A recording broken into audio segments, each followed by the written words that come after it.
नमस्कार सर्वांना. आज आपण सवय ही मराठी गोष्ट पाहणार आहोत. एका माणसाने त्याच्या घरी एक पोपट पाळला होता. पिंजऱ्यात ठेवलेल्या पोपटाला चांगले खायला प्यायला मिळत असे व पोपट बोलका असल्याने घरातील लोकांकडून त्याचे फार कौतुकही केले जाई. पण पोपटाच्या मनात मात्र पारतंत्र्याचे शैल्य दाटून येई. अखेर एके दिवशी पोपटाला संधी चालून आली.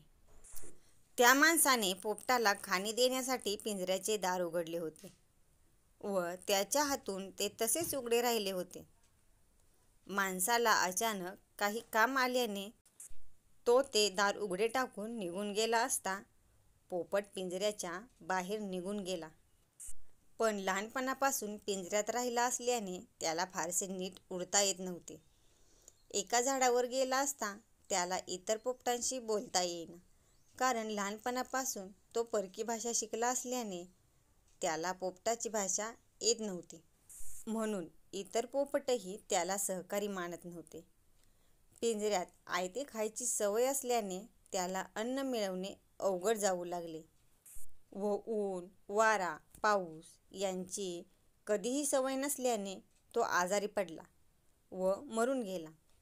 तात्पर्य: जास्त काळ पारतंत्र्यात गुलामगिरीत राहिल्याने तशीच गुलामगिरीची सवय अंगात मुरून राहते. मग परक्यांची भाषा, संस्कृतीच आपली संस्कृती वाटू लागते आणि मिळालेले स्वातंत्र्य टिकवण्यासाठीची जिद्द अंगी राहत नाही. परक्या संस्कृतीचे चांगले काही घेताना आपल्या संस्कृतीचे विस्मरण होऊ न देणे हाच खरा शहाणपणा.